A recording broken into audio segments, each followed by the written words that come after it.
tanggal 20.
Ya Sobat RH sekalian, jumpa lagi dalam channel yang keren ini, Keren Cadas.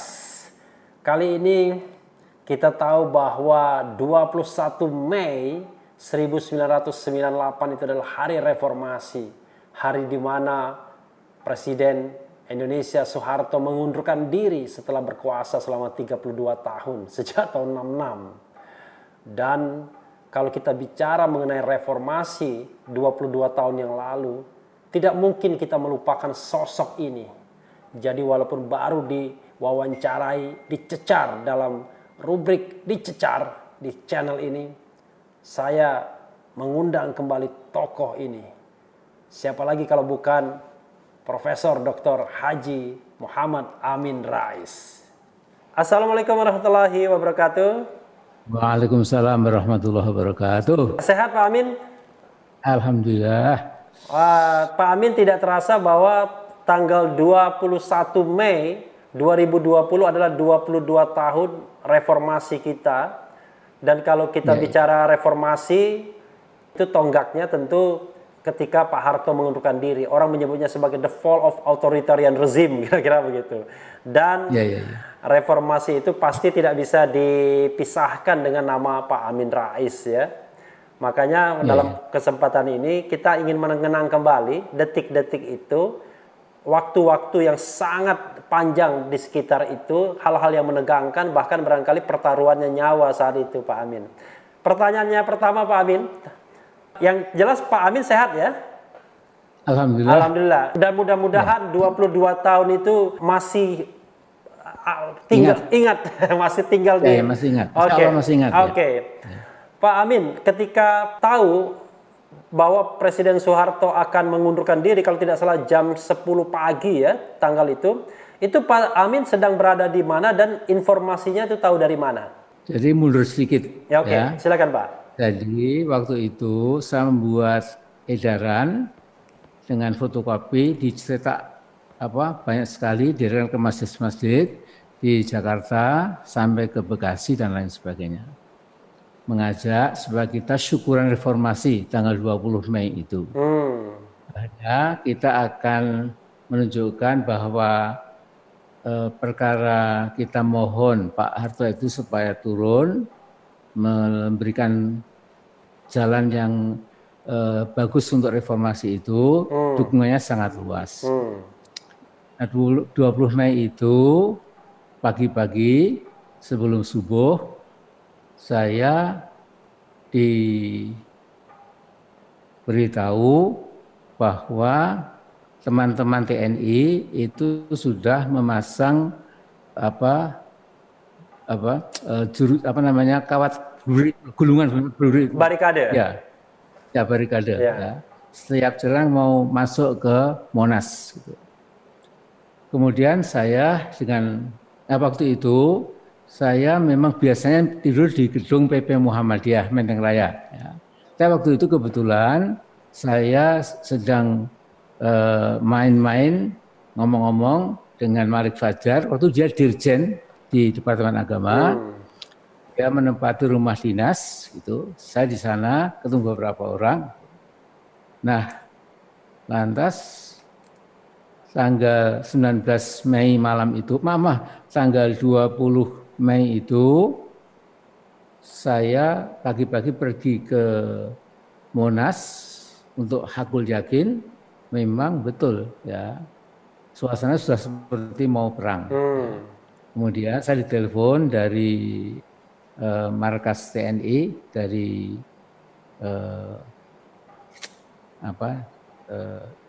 dari Ciputat kalau tidak salah ya. Cijantung. Yang mengatakan apa? Cijantung bukan? Ya dari Cijantung ya. Cijantung. Jadi Pak Amin Rais mohon besok jangan mengerahkan massa karena mungkin kita terpaksa mengambil alih suasana itu ya secara militer gitu. Bahkan teman kita ini mengatakan bahkan kalau perlu seperti kejadian Tiananmen nggak ada masalah ya, demi stabilitas dan lain-lain. Tentu pikiran saya alangkah dahsyatnya kerusakan ya mungkin akan ada bloodshed gitu sehingga saya kemudian supaya Ainul Yakin saya datang ke Monas itu. Saya pakai sarung, pakai baju batik ya satu-satunya yang sampai kemana-mana waktu itu ya pakai sandal gitu, pakai peci gitu. Kemudian saya menyalami teman-teman TNI itu, ada dari Kostrad, ada dari berbagai satuan itu. Mereka menyapa dengan saya baik sekali, Pak Amin, ada apa Pak Amin? Saya justru apa perintah komandan itu. Pak Amin, belum ada perintah apa-apa. Kita disuruh konsinyiring di sini, sewaktu-waktu nanti akan datang perintah. Nah kemudian saya boleh klarifikasi sedikit, yang telepon Pak Amin siapa dari militer? Saya sudah lupa namanya. Ya, tapi, nama Jawa. Sudah betul-betul lupa. Tapi pangkatnya tidak jenderal, enggak? Ya kira-kira majen, seorang majen. Ya. Mengatakan Pak Amin saya Mas Jenderal siapa gitu ya. Ya saya tentu percaya gitu, karena waktu itu orang masih percaya. Ya. Sekarang kan zamannya hoax, zamannya informasi yang karu-karuan. Saya percaya. Nah kemudian saya lantas balik, kemudian saya memberikan tahu kepada semua televisi, stasiun televisi, TVRI, RCTI, ya, dan semua radio gitu, supaya pagi-pagi itu kumpul ya di rumahnya Pak Malik itu, rumah dinasnya itu. Ya.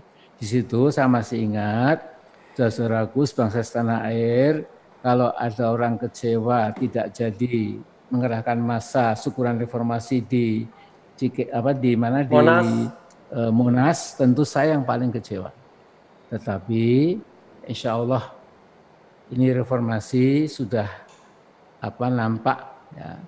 Nampaknya Pak Harto pun juga sudah memberikan sinyal kemungkinan akan segera lengser juga. Jadi sebagai ganti kita ke Monas, silahkan masing-masing umat beragama pergi ke tempat ibadah masing-masing. Ya. Yang Muslim ke masjid, yang Kristiani ke gereja, yang Hindu ke wihara dan sebagainya. Tokoh-tokoh yang hadir di rumah Pak Malik Fajar itu siapa yang Bapak Amin ingat? Waktu itu belum ada. Oh, belum ada. Cuma malamnya saya kira nanti menarik sekali. Oke. Jadi tanggal 20 kita tidak ke Monas tapi ke halaman DPR MPR. Nah di sana setelah tahu bahwa saya mau datang, ratusan ribu ya letter gitu ya, anak-anak muda, mahasiswa, pemuda dan lain-lain itu begitu dengan saya mau datang mereka menyuraki gitu ya. Begitu saya jelas mau datang, ketika ketika Kijang yang saya naiki sudah masuk ke lapangan itu dengan bantuan para polisi gitu, kemudian mereka mengatakan amin, amin, amin. Terus teman saya itu memegang ini, Mas Amin, istighfar, jangan terbawa oleh surakan itu, jangan jadi takabur. No, istighfar. Siapa Pak yang ngomong istighfar tadi? Pemuda Muhammadiyah. Pemuda Muhammadiyah. Ya. Oke. Ya. Yang mengantar saya di Kijang itu. Okay. Ya. Itu Kijangnya Kijang Rumah Sakit Islam Jakarta. Kijang tertutup atau terbuka? Bak tertutup ya? Kijang tertutup. Kijang tertutup. Ya. Jadi semua pintu masuk sudah dihadang oleh teman-teman polisi gitu. Ketika saya lihat begini, Pak Amin silahkan, nggak ada masalah. Jadi saya betul-betul senang sekali gitu bahwa waktu itu semua serba terbuka. Nah kemudian di 20 Mei itulah saya menyampaikan ya. Jadi ada Mas almarhum Buyung Nasution, di belakang ada Pak Fatwa, di belakang dia ada Pak Emil Salim, gitu. Ada Permadi, ya tokoh-tokoh waktu itu. Yang naik podium di MPR DPR itu Pak ya? Ya. Kemudian saya berpidato mungkin 12 menit ya. Rasa syukur kita kepada Allah bahwa insya Allah akan segera ada era baru, era reformasi. Insya Allah Pak Harto juga segera akan lengser secara konstitusional juga gitu. Nah kemudian nampaknya pesan dari para mahasiswa pemuda itu yang saya corongnya barangkali ditangkap oleh Pak Harto dengan sangat bijak. Sehingga Pak Harto pun tidak memaksa kekuatan TNI Polri itu tidak untuk, artinya beliau tahu bahwa kalau beliau sampai menforce itu mungkin betul-betul seperti Tiananmen gitu. Di sini saya kira memuji, bukan saya memuji-muji lah arti cari wah itu ya. Tetapi memang waktu itu Pak Harto sangat bijak ya. Ya dia tahu kapan harus turun gitu, dan waktu itu beliau turun. Nah tanggal 20 Mei itu saya di rumah Malik Fajar, sudah ada beberapa teman gitu, ada jeep militer besar, ya, ada beberapa serdadu pakai laras panjang, itu tiba-tiba di depan, ya, yang datang ternyata Mas Yusril Izzah Mahendra. Jadi waktu itu Pak Yusril masuk, gitu, dia singkat mengatakan, Pak Amin, saya dipesan Pak Harto. Kalau besok Pak Harto pidato mengundurkan diri, berhenti, gitu, yang mengganti Pak Habibie, apakah Anda setuju? Saya katakan, ya saya bukan ahli hukum, tata negara, ya, tapi saya tahu itu kata konstitusi, apabila presiden berhalangan tetap, maka otomatis Pak Presiden mengambil alih. Jadi sudah bismillah, sampaikan salam saya pada Pak Harto. Nah kemudian waktu saya sudah kurang tidur, sudah lelah sekali. Kemudian jam 12 malam lebih sedikit, Mas Yusril tidak datang tapi telepon. Jadi Pak Amin, ini ada sedikit masalah gitu. Jadi mestinya serah terima transfer of power dari Pak Harto ke Pak Habibie kan sebaiknya di gedung MPR. Tapi kan MPR diduduki oleh berpuluh-puluh ribu anak muda itu. Jadi bagaimana?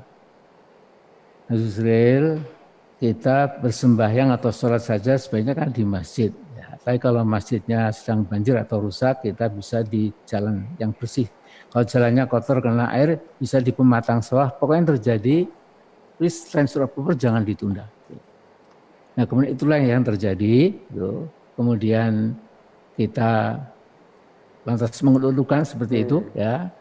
Dan waktu itu hampir semua orang berpengharapan, ya, tentunya akan ada era baru gitu.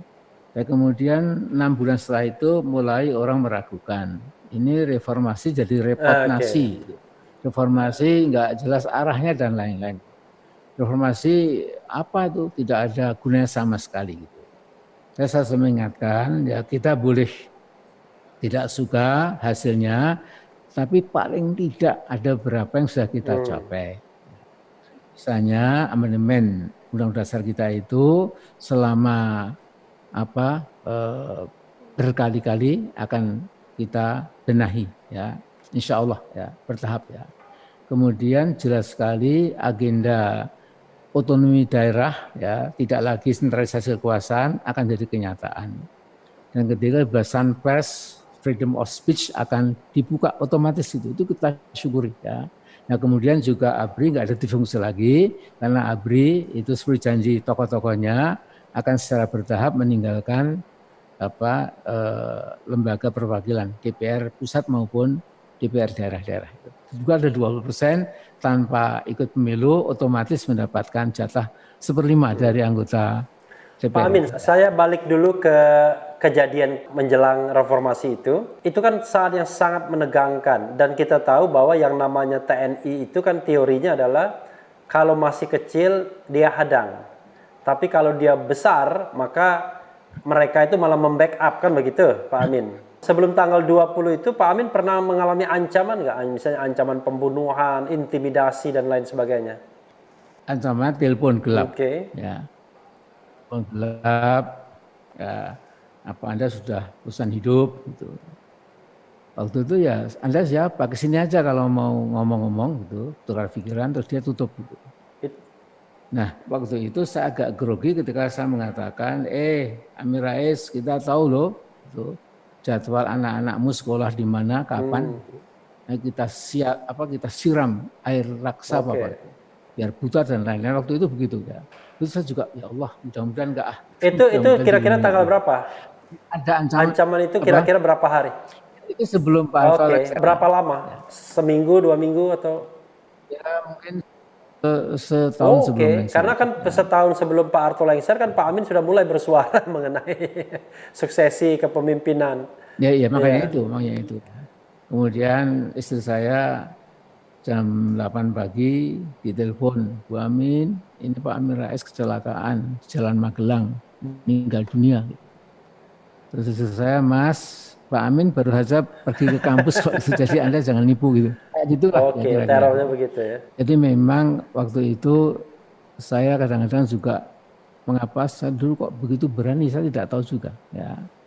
Yang kita hadapi kan sebuah mesin birokrasi, mesin militer, mesin politik yang sepertinya kokoh sekali gitu. Tidak terbayangkan bisa turun secara konstitusional ya. Tapi itu membiarkan saya bahwa rakyat itu memang akhirnya pemilik kedaulatan sejati. Gitu. Jadi siapapun pemimpin yang mengabaikan rakyat, sooner or later itu akan digulung oleh sejarah. Tapi Pak Amin, karena Pak Amin kan ilmuwan politik, barangkali juga sambil mengemukakan fakta dan juga analisis kan. Salah satu faktor di 66 itu kan faktor militer juga. Di 98 faktor militer juga yang tidak solid. Artinya ada perpecahan, kan ada persaingan, misalnya ada faksi Pak Wiranto dan faksi Pak Prabowo. Dulu ada Safri Samsudin misalnya.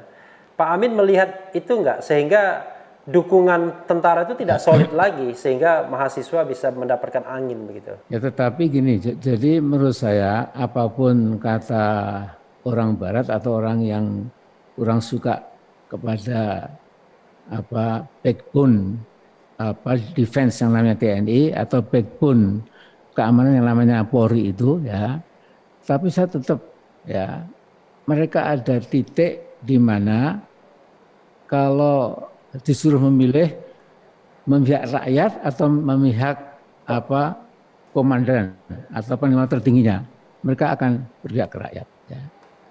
Jadi ada banyak ilmu sederhana yang saya dengar dari para petinggi waktu itu militer. Gitu. Jadi Pak Jenderal Bagio itu mengatakan, Mas Amin, TNI itu kan dengan rakyat itu. Jadi kalau ada demo 1.000 kita bubarkan.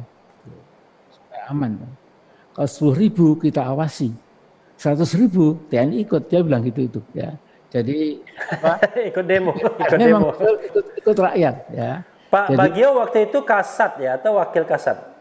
KSAD ya, KSAD ya, oke. Ya. Dan saya sering sama-sama dari Jogja juga kadang-kadang ngomong pakai bahasa Jawa, gergeran itulah ya. Jadi apa? Dia mantan ketua umum PBSI juga waktu itu. Ya betul ya. Persatuan Bulu Tangkis seluruh Indonesia. Ya. Pemirsa channel Refli Harun ini kan pengen tahu betul kejadian-kejadian saat itu karena mereka mungkin belum lahir, masih kecil dan lain sebagainya. Siapa orang yang paling sering kontak sama Pak Amin pada saat-saat itu? Tentu selain istri dan anak. Jadi tokoh atau siapapun. Jadi waktu itu ya tentu teman-teman PP Muhammadiyah. Kedua saya di IJMI kan ketua Dewan Pakar, ya. Sehingga teman-teman IJMI itu lebih luas lagi ya. Ada teman-teman dari kampus-kampus, tapi juga tokoh-tokoh NU, ya, Pak Yusuf Hasim dan lain-lain, teman-teman HMI, ya, kita di situ lebih luas lagi, ya. Nah kemudian ya, saya sering ketemu juga dengan petinggi-petinggi itu, ya. Walaupun saya belum ketua MPR, saya sudah sering ketemu gitu. Ya. Karena Pak Amin kan ketua PP Muhammadiyah waktu itu kan? Ya betul. Ya. Kalau sama Pak Harto dan Pak Habibie pernah ketemu sebelum kejatuhan Pak Harto itu? Oh, kalau Pak Habibie hampir seminggu bisa 2 kali gitu. Karena kan saya ketua IJMI waktu itu. Ya. Jadi sering sekali gitu ya. Dan kemudian memang mungkin ini bisa ceritakan, Pak Harto itu mengundang Pak Habibie ke Tapos, ya, ke peternakan sapi itu. Pak Harto memang tanya, Habibie itu Amin Rais itu maunya apa? Kok bicara suksesi? Itu kapan itu kira-kira Pak? Berapa bulan? Itu kira-kira setahun sebelum beliau turun. Oke. Ya. Nah kemudian Pak Habibie mengatakan, Pak Harto, Amin Rais itu kan intelektual, jadi dia berpikir ke depan gitu, ke depan. Ya enggak, tapi kan menyangkut saya gitu. Nah kemudian memang ada semacam pesan dari Pak Harto, sebaiknya saya enggak ada di IJMI lagi gitu. Kemudian itu disampaikan oleh Pak Habibie, tentu sangat Pak Habibie demi keutuhan IJMI juga gitu. Yang ini merupakan perbaikan dari peran para intelektual Muslim. Bagi saya tidak ada masalah. Ya, saya segera akan membuat pernyataan berhenti. Alasannya enak sekali, karena di Gajah Mada saya sudah overload gitu sebagai dosen, dan di Muhammadiyah pun tiap 1 minggu saya sudah pergi ke daerah untuk membangun Muhammadiyah. Nah kemudian setelah saya mengundurkan diri itu, wartawan tetap tidak tahu, Pak Amin bukan itu masalahnya, apa sih? Ya Anda percaya saja memang itu masalahnya. Gitu. Jadi ada hal yang memang saya katakan, sekali lagi saya pokoknya demi keutuhan, demi jangan retak sampai kita berhadapan-hadapan itu. Kalau cuma saya lengser, apalagi cuma sesuatu yang kecil, ya saya tentu dengan senang hati. Ya. Nah jadi Mas yang sering saya temui itu memang sering berdiskusi dengan saya gitu. Dan saya juga waktu sudah sering ketemu dengan tokoh-tokoh UI, ya. Paling sering dengan Mas Faisal Basri. Oke, ya. Yang akhirnya jadi Sekjen PAN kan? Ya. Pak Faisal Basri saya kira ekonom yang sangat cinta pada rakyatnya gitu. Kita kemudian sampai umroh bersama-sama gitu. Umroh bersama itu sebelum Pak Harto lengser atau sesudah? Sebelum ya. Oh sebelum, oke. Ya, sebelum ya. Ya. Sebelum.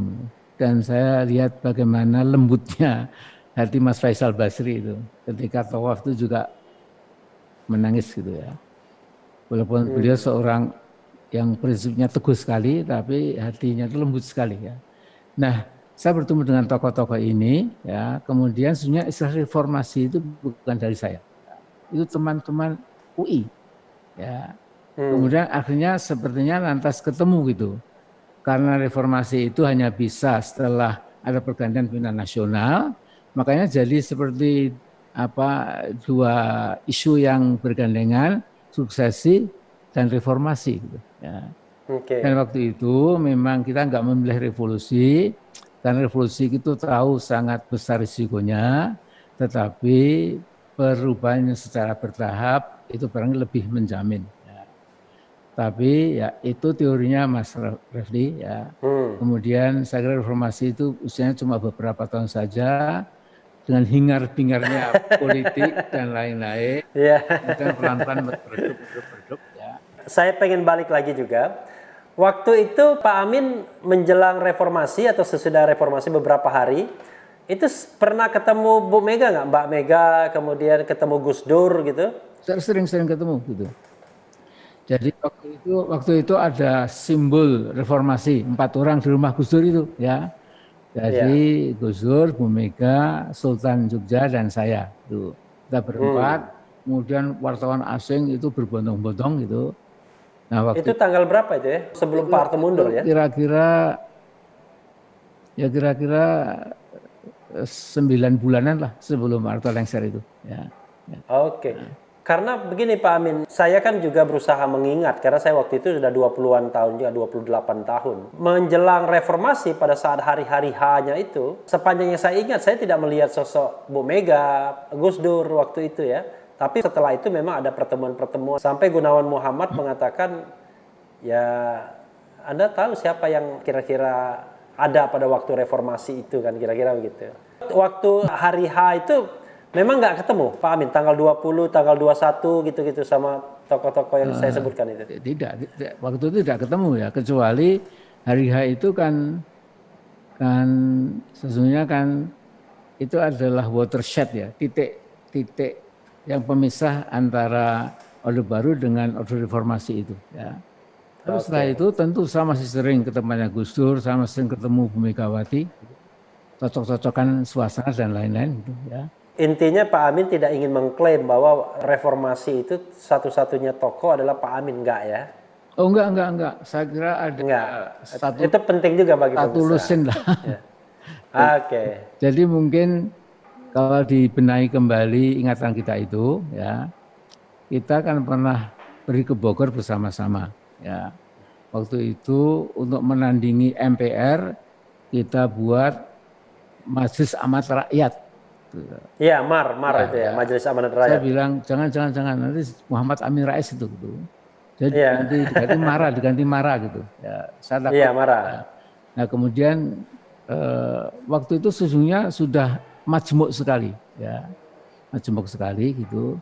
Dan kemudian memang kalau kita lihat ya, ketika pemilihan pimpinan nasional sampai ketua MPR, ketua DPR, juga wakil presiden, ya, presiden dan presiden, itu kan menyiratkan sebuah kekuatan baru ya waktu itu.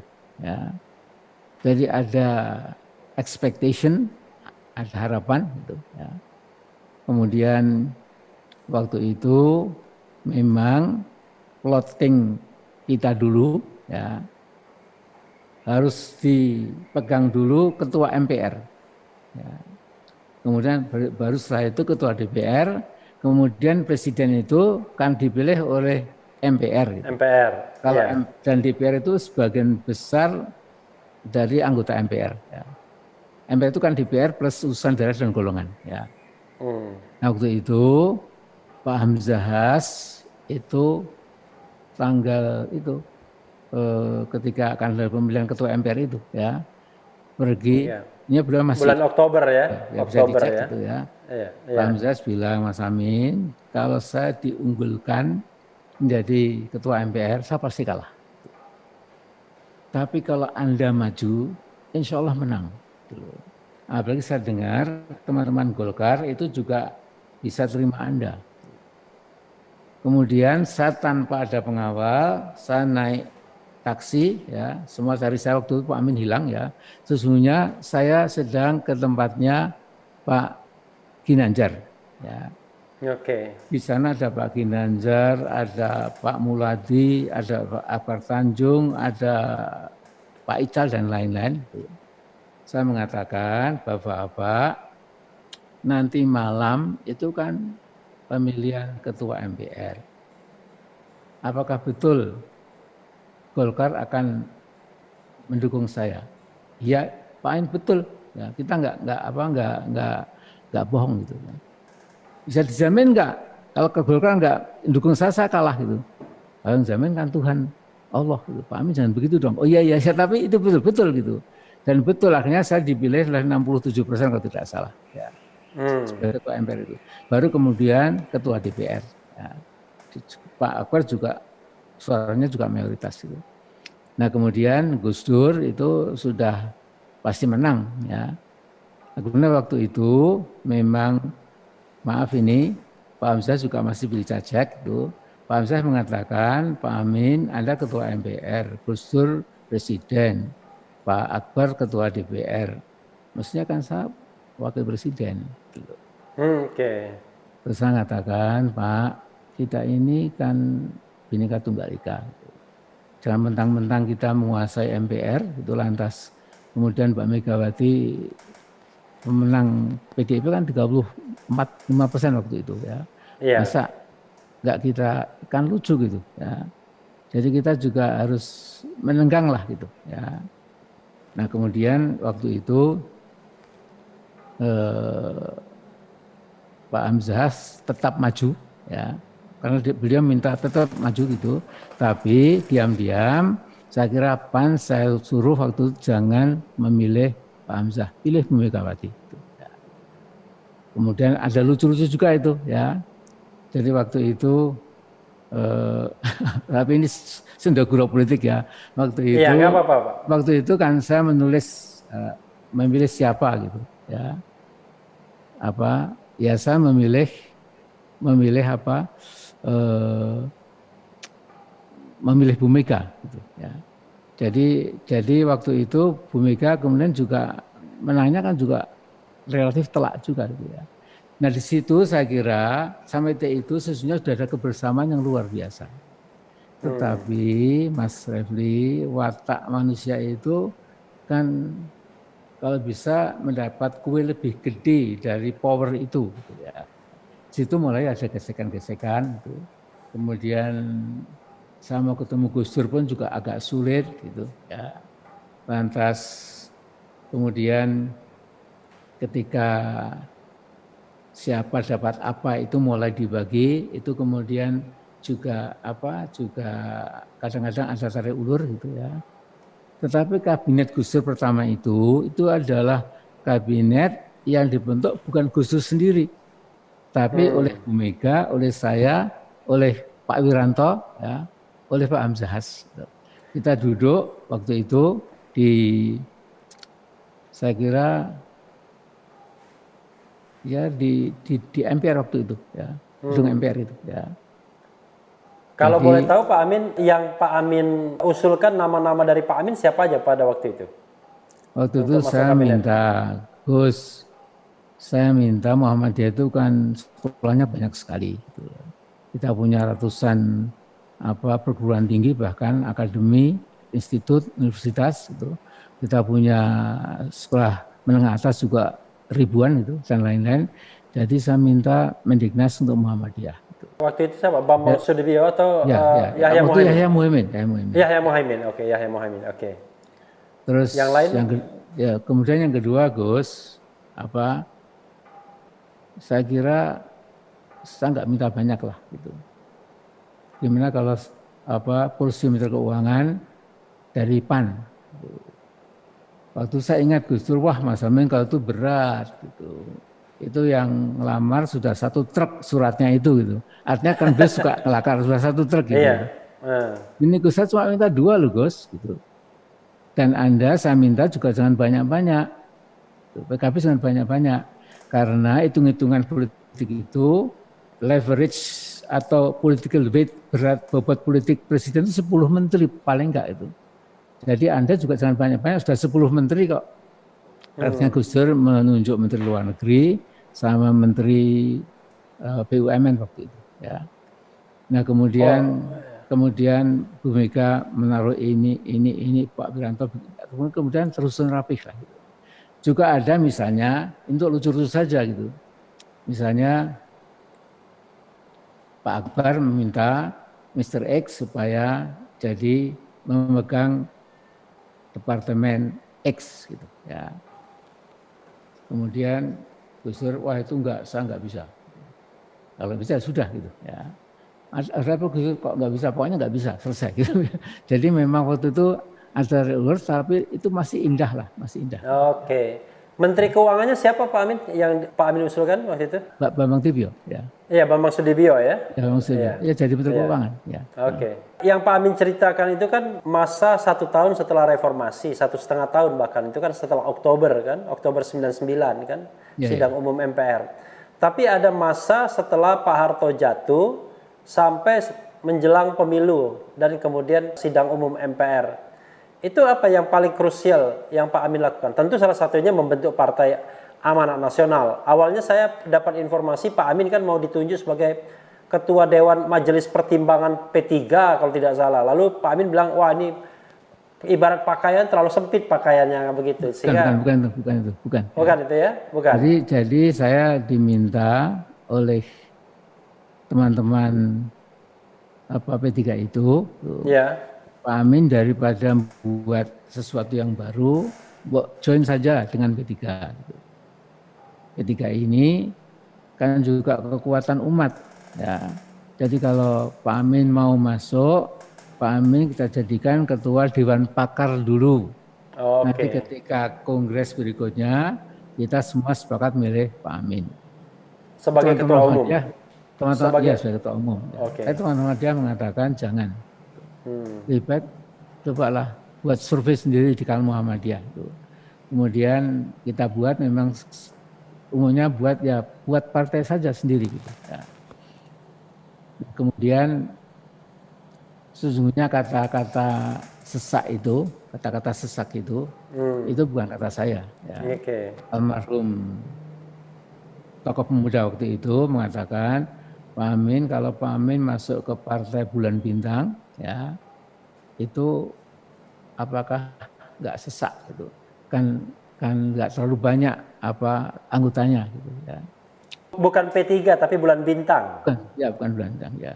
Oke. Ya, jadi tapi itu seperti saya sebenarnya bukan saya ya. Saya menirukan Pak ini, Pak almarhum itu ya.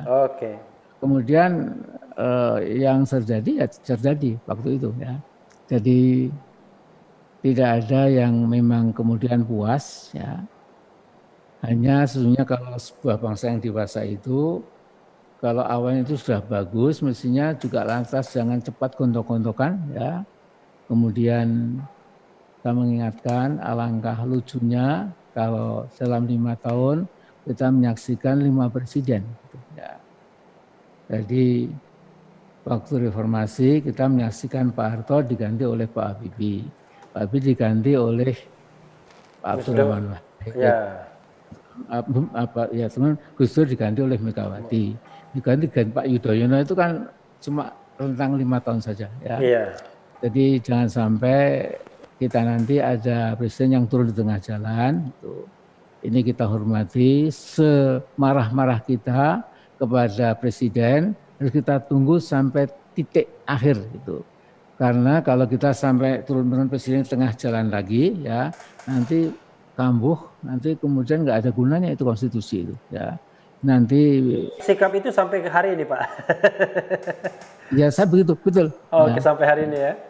Ya. Gitu. Karena saya tahu misalnya Pak Jokowi sampai diturunkan itu akan jauh lebih parah, ya, lebih parah gitu. Lebih mudarat ya. Sudahlah kalau tidak ya kita tunggu gitu ya, kita tunggu ya. Kecuali Allah menghendaki lain ya, kita tidak pernah tahu, tapi secara rasional, secara kesadaran politik, kesadaran bernegara sebaiknya memang ya seperti di Amerika itu ya. Itu kalau ada skandal seperti Nixon yang itu ya apa boleh buat ya. Tapi umumnya kan sejelek-jelek itu kan juga ditunggu gitu ya. Setelah Pak Harto lengser kan digantikan Pak Habibie. Seolah-olah perjuangan reformasi itu berhenti pada waktu itu. Banyak yang menyesalkan, waduh kenapa nggak sampai ke akar-akarnya untuk menghabiskan sisa-sisa katakanlah kekuasaan otoritarian Orde Baru gitu. Tanggapan Pak Amin waktu itu apa? Ya saya menyadari bahwa kekuatan politik yang 32 tahun itu akarnya merasuk ke dalam petala bumi ya, tidak mungkin lantas dicabut ya. Jadi harus ada kompromi, ada jalan tengah, ada take and give dan lain-lain gitu. Memang umumnya Mas, teori radikal itu mengapa ini salah satu sebabnya itu mengapa tidak dihabiskan sama sekali itu. Yang biasanya siapa nggak kuat juga gitu. Jadi Jadi saya waktu itu merasa sudah betul gitu ya. Kalau kita paksakan ya kemudian kita berhadapan, kita merasa memborong kebenaran, yang sana memborong kesalahan, itu apa seperti itu ya. Toh kemudian hasilnya ada perbaikan lah ya. Jadi kalau saya melihat, kita bersyukur, harus bersyukur ya, bahwa dibandingkan era 32 tahun pada zaman Pak Harto yang juga kita hormati itu, lihatlah ya, otonomi daerah yang sudah luar biasa ya. Kemudian sekarang bagaimana tangan pemerintah sudah dipotong ya, sehingga tidak mengambil seluruh sumber daya alam dari Papua sampai Aceh ya ke pusat ya. Saya mereka sekarang punya betul-betul otonomi daerah itu ya, punya kebebasan untuk lebih menggunakan kekayaan daerahnya itu ya, walaupun ada yang disetor ke pusat dan lain-lain ya. Jadi menurut saya ini adalah buah reformasi gitu. Cuma kadang-kadang ya kita itu sebagai manusia ada kecenderungan tidak pernah puas. Maunya itu vidi, visi, saya datang, saya lihat, saya menang, kemudian sempurna. Saya kira itu bisa di akhirat Mas. Di dunia ini sunatullahnya itu ya harus ada take and give, ada kadang-kadang 2 langkah mundur, 3 langkah maju, kadang-kadang kita berhenti itu kalau itu kita sepakati itu demokrasi. Oke. Pak Amin terlibat nggak dalam pembentukan kabinet Pak Habibie setelah Pak Harto lengser? Karena waktu itu kan mix up betul dan rata-rata mempertahankan orang-orang lama bahkan pada waktu itu. Ya itu ada beberapa yang menarik. Ya. Cuma jadi begini, misalnya begini. Almarhum Adi Sasono itu kan memang ahli koperasi ya. Ahli rakyat kecil, ekonomi rakyat kecil gitu. Ya, UMKM ya. Dia waktu itu dia ke PP Muhammadiyah, temu Mas Amin, Anda kan dekat sekali dengan Pak Habibie yang sekarang sudah jadi presiden gitu. Nah, segera bentuk kabinet itu. Tolong deh Pak Amin, usulkan saya jadi Menteri Koperasi gitu. Oke bos gitu ya, oke bro gitu. Saya kan dengan Pak Habibie gitu, Pak Habibie ini persis. Oke, karena Pak Wijoni Sastrobon mengatakan itu anak muda itu bagus. Ya. Jadi beritahu sudah akan kita umumkan nanti. Nah kemudian setelah saya kasih tahu, ya dia lantas senang sekali gitu, bersiul-siul, ya biasalah gitu ya. Nah kemudian mungkin tidak elok ya kalau saya kata yang satu juga lagi saya usulkan gitu. Mula-mula ditolak gitu. Tapi saya bilang Pak Habibie itu harga friendship kita tergantung ini loh yang saya usulkan. Gitu. Kemudian maaf Pak Amin itu sudah ada orang lain gitu. Ya. Akhirnya saya pulang itu ditelepon oleh Pak Mayor Daud CPM yang jadi ajudan Pak Habibie itu. Pak Amin di mana saudara X itu gitu. Ini Pak Habibie mau telepon tuh. Sebentar Pak, saya ke rumah dia gitu ya. Nah kemudian saya tanya, Bu mana Pak X gitu, sedang mandi Pak Amin. Gitu.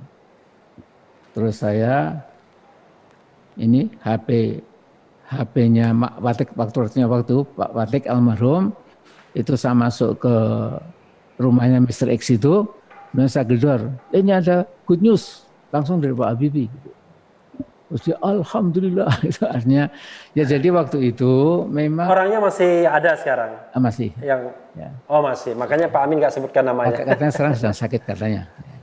Oh, oke. Ya, jadi ya gitulah Mas. Ya. Ini apa adanya. More or less itu yang saya kenang. Ya. Kalau kita mau refleksi gitu ya, apa yang Pak Amin paling syukuri dalam tindakan-tindakan Pak Amin pada saat dan sebelum reformasi itu?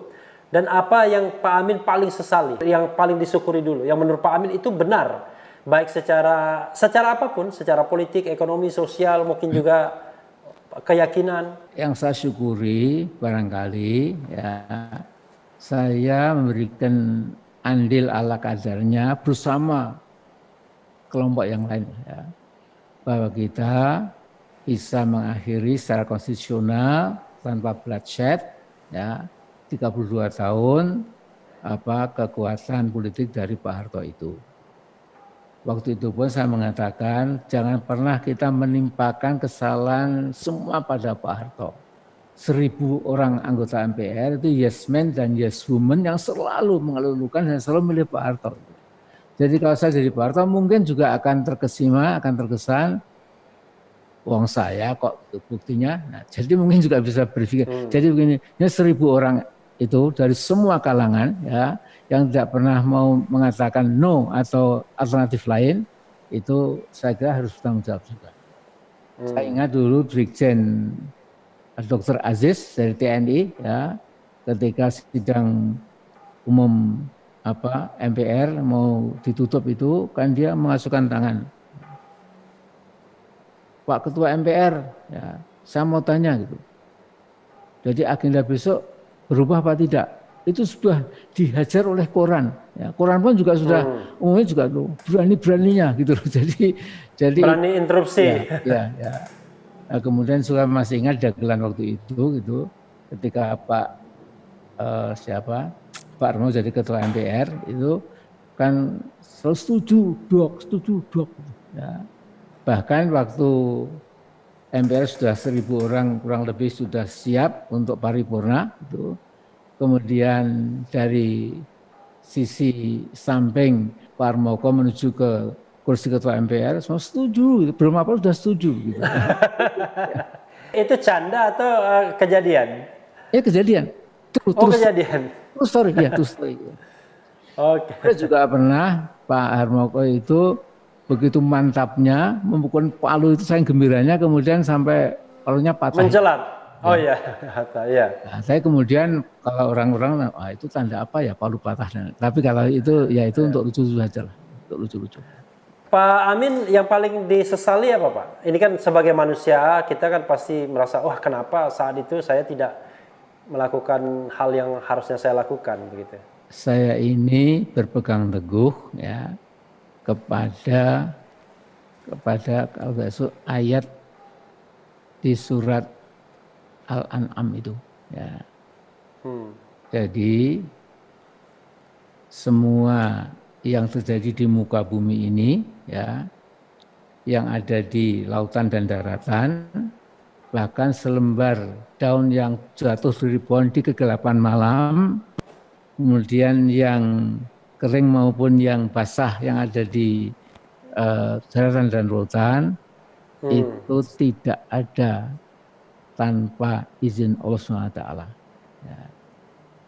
Jadi saya, maaf ini mungkin Anda nggak percaya, saya nggak pernah menyesal, ya sudah. Ya. Jadi Mas Refli, untuk ini saya tidak membual ya. Waktu Pilpres saya kalah, saya cuma 3 jam termenung, wah kok kalah ya. Istri saya lebih lama, mungkin 3 hari masih termenung terus gitu. Bahkan setelah itu banyak pendukung saya ya pagi-pagi ke rumah ya melihat saya sedang nyapu halaman, Masya Allah Pak Amin sehat walafiat gitu. Jadi ya begitulah. Jadi insya Allah kalau kita betul-betul tawakal ala Allah, taqarrub ilallah, itu enteng ya. Jadi dilulukan nggak jadi sombong, dibully, difitnah, ketawa gitu loh Mas. Oke Pak Amin, mungkin ini pertanyaan terakhir, ini kasihan juga saya Pak Amin lama-lama, mungkin ada agenda lain. Tapi bagaimanapun itu kan sikap dasar Pak Amin ya, sikap dasar untuk tidak menyesali. Tapi kan sebagai ilmuwan, sebagai praktisi politik juga, tentu kan Pak Amin bisa melihat kelemahan-kelemahan yang dari gerakan reformasi 98 yang dampaknya mungkin terasa hingga hari ini sehingga kita belum bisa mewujudkan apa mungkin baldatun thayyibatun wa rabbun ghafur itu. Kira-kira apa itu Pak? Kalau itu pertanyaannya, jawaban saya ya saya meratapi ya bagaimana mungkin kita sudah menjadi bangsa yang merdeka sekian lama ya. 45 sekarang tahun 20 ya. Tapi mengapa mentalitas kita itu ya belum mandiri ya. Jadi yang digempur habis oleh Bung Karno, oleh Bung Hatta itu kan jangan sampai kita tergantung lagi, ya. Tapi kita ini nggak kapok-kapok itu loh, ya. Jadi kita ini akan jadi bangsa yang mungkin memble, kata anak-anak muda itu, kalau kita tidak pernah punya mentalitas moral kemandirian itu. Kita ini bangsa besar, sumber daya alam kita luar biasa, potensi kepemimpinan juga luar biasa. Semua anak bangsa kalau diambil itu akan kelihatan berlian-berlian itu, tetapi mentalitas yang menyapu bangsa kita ini memang kurang percaya diri. Ya. Kalau melihat Belanda, kulitnya putih, rambutnya pirang, oh ini lebih hebat dari kita sawo matang. Kalau melihat mata sipit, apa Jepang apa Cina, ini ras kuning lebih unggul dari kita. Ini betul-betul sesuatu yang betul-betul tidak masuk akal. Ya. Makanya Mas kan bicara juga sama Mas Rafdi kemarin ya. Iya. Kita ini kan anak cucunya harimau gitu. Jadi Pak Diponegoro, Cut Nyak-Dien, Suharto Hasanuddin, Pattimura itu kan harimau gitu loh ya. Tapi cucunya kok jadi kelinci, kucing kecil lah gitu ya, kucing kecil gitu sehingga bangsa itu nggak takut gitu. Jadi kita didikte gitu, melihat udahlah ini berkali-kali kan bosan mendengarkan saya. Artinya bagaimana mungkin pasal 33 itu masih meger-meger atau masih betul-betul hidup, tidak pernah dibuang, tapi pelaksanya itu 180 derajat berbalik arah dari pesan itu. Mengapa? Karena mental belum merdeka, tidak percaya diri. Gitu.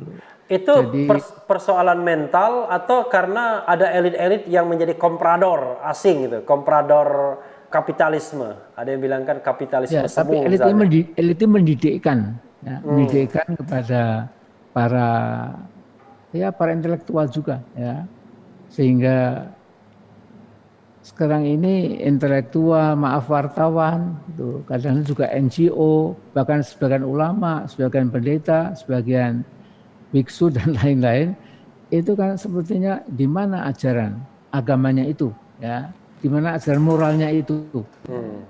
Bahkan saya saja kadang-kadang dikritik oleh teman-teman, Pak Amin jangan kebablasan dong, Pak Amin kebablasan. Nanti Pak Amin kalau sukses ditepuk tangani, nanti kalau sampai nggak sukses itu gara-gara terlalu berani, gara-gara nekat dan lain-lain.